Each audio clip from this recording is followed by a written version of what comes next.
Hello everybody, I'm at Bempton today and this is going to tie in with a couple of reports that I was told earlier in the week, and you're going to see those interviews.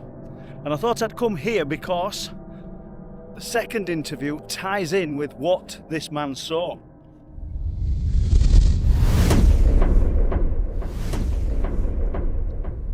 Anyway, I'm looking at this light and I was thinking there's something about that don't look right, but I couldn't think what it were. Yeah. So I said to my brother-in-law, I says, I'm going to stand on path and whoever's coming towards us, so we don't startle each other, I'll just say hello or whatever. So I'm stood on path looking at this light coming towards me, thinking, and then it clicked. I thought, it's not moving like somebody with a torch. Yeah. If you've got a torch and you're walking, it moves around, doesn't it? Yeah. This was just a solid ball of light coming down path towards us. Amazing. I'm like, what's that? Yeah. And it were a full moon, so visibility were really good. I couldn't see anyone.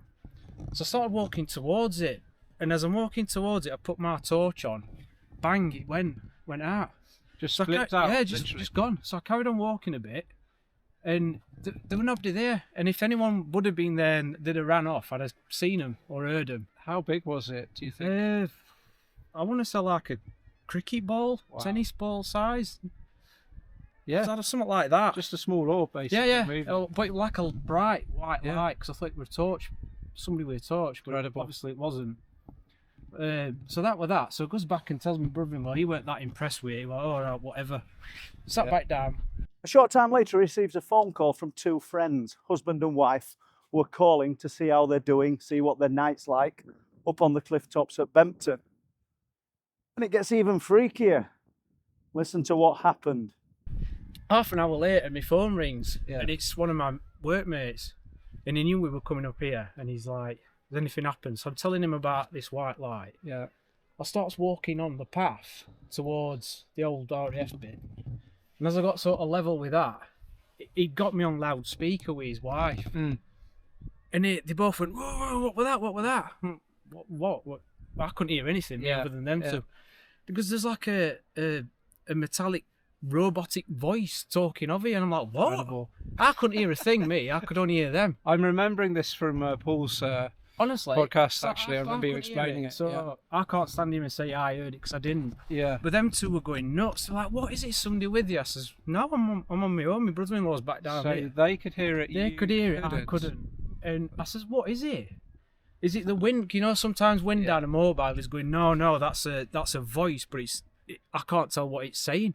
And his wife in background, she went, it sounds like something from Transformers. Incredible. I'm like, so there were that. So you've just heard about that unnerving phone call, and it literally was a spooky kind of experience, especially for Dominic's friends. So you'd think that would be the end of it.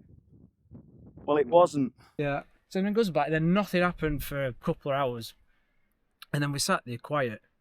And all of a sudden I could hear this like, I thought it was like a diesel engine, like a low rumbling noise. Yeah. So I stood up, my brother-in-law couldn't hear it at first. I'm like, can you hear that? He's, no. So I'm looking at fields thinking it's a farm, tractor or something like that. Nothing. It was getting louder and louder and louder. It seemed to be coming from all around us. And then he heard it, my brother-in-law, and he says, I can hear it now. Maybe it's ships out to sea, started their engines. I says, no, I can't see it being that. But it lasted about 5 minutes and it just faded away. So I don't know what that were. Was it coming from Everywhere. underground or just all Just around? all around. And then that was that. Whatever it was that Dominic came into contact with definitely wanted them to feel its presence. Right to the point where they were in the car park and something else happened. Listen to what he's got to say. And then about 2:30 in the morning, we decided to call it a night. Yeah. Walked back up to the car. In my backpack, I totally forgot I'd got it. I'd got an airband radio. Okay. Because I go to air shows a lot. Yeah. And I was going to switch it on and scan, see if it picked, and I'd forgot I'd got it. But it was in the top of my rucksack, and the power button on it is recessed so you can't accidentally turn it on. Put my rucksack in boot, gets in car, turns to my brother-in-law, says, well, that were a weird night, weren't it? And as soon as I said that, my radio come on. Full blast. It's just static. And he absolutely shit his pants. My brother-in-law, I scared him more than all. And that was the first time you'd come. That was the first night. Is that having watched Paul's show? Yeah. Yeah. Because we've got a caravan a bit further down. I'm 46. I've been coming up here since I was 2. Wow. So Bridlington's like my second home. And I was literally doing a bit of research into RAF Bempton, and I accidentally stumbled across Paul's work, and I was like, I've got to go there after dark. Yeah. And that was the first night.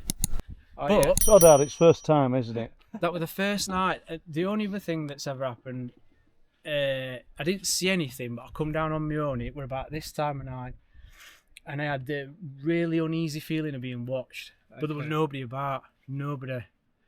And you know when your gut feeling saying you need to go, so I did. Yeah. And I walked as quick as I could back to car without running. Yeah. Got in it and locked doors. Oh.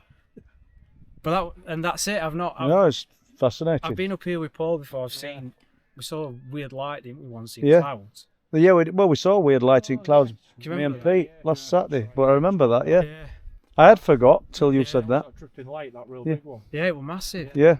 We were stood there looking that way, and it sort of come. I'd forgot that Dominic were with us that night, yeah. Towards the cliffs, Yeah, hoping that to was- see that- something, that and was- as I got It's within quite big because you'd think it were an around aircraft, 200 but it didn't yards, make I any walked noise, a couple did of miles. it? I got to about 200 yards of the cliffs, Very good.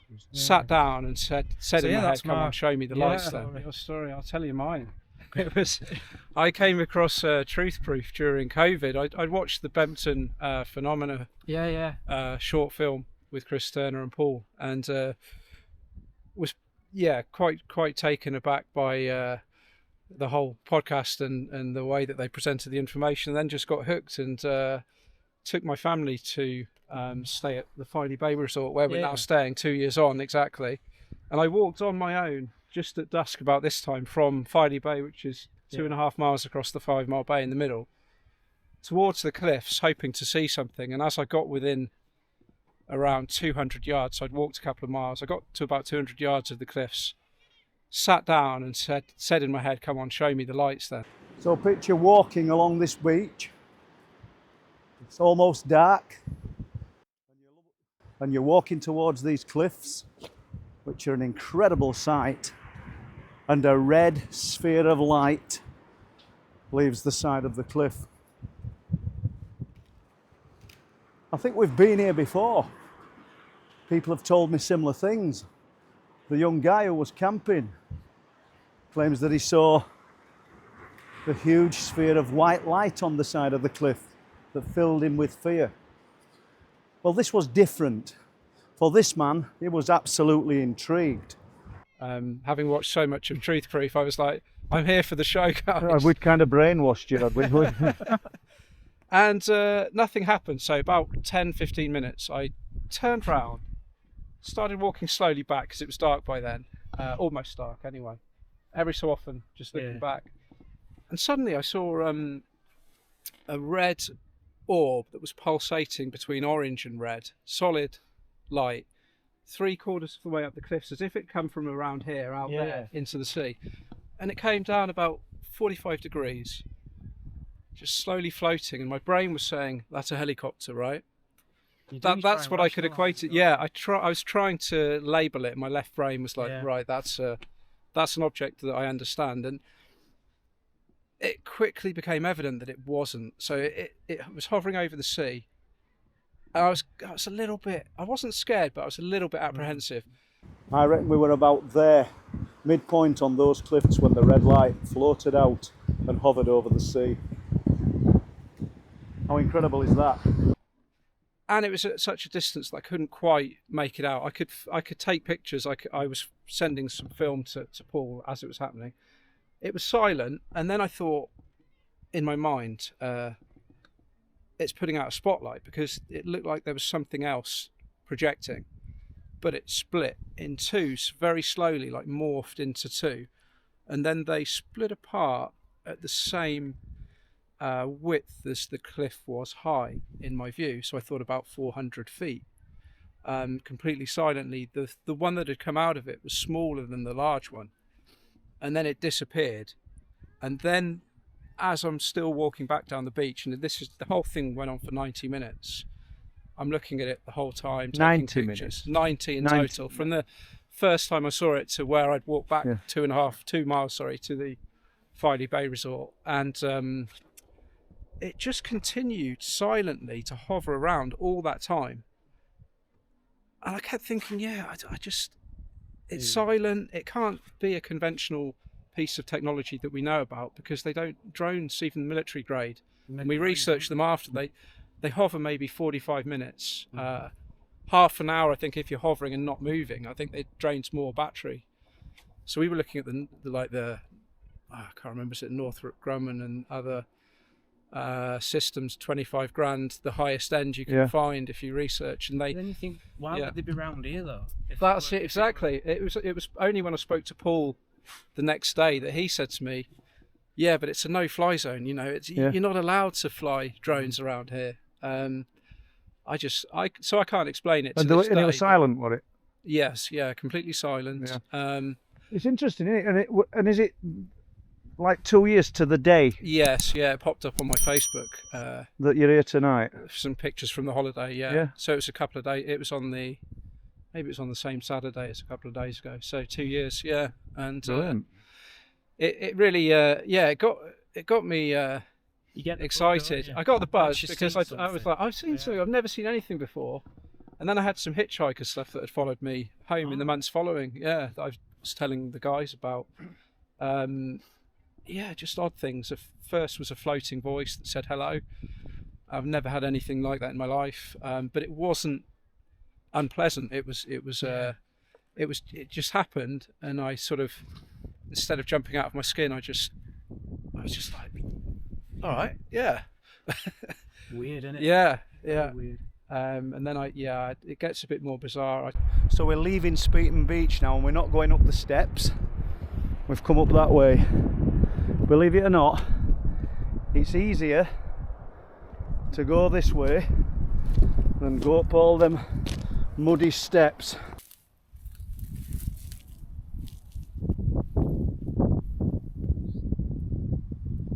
So the sighting that the man had on holiday at Reeton didn't end with the red light over the sea splitting into two lights.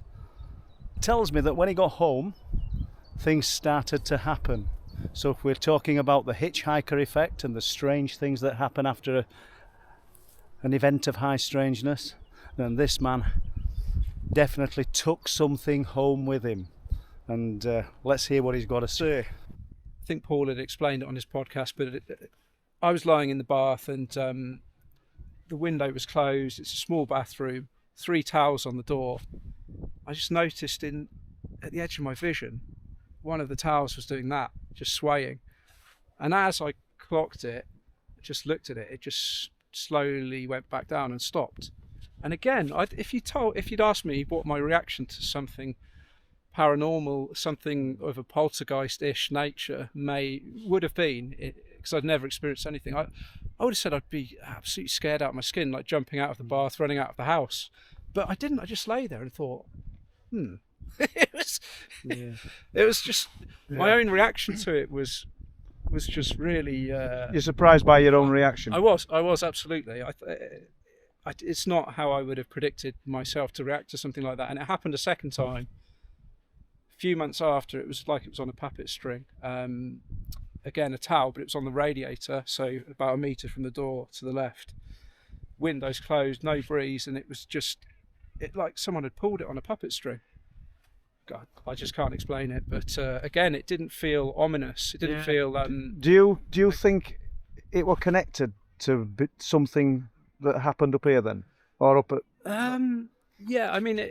Or do you think it switched your mind on to the possibility that something out there's unexplainable? I think as humans, we always try and attribute meaning and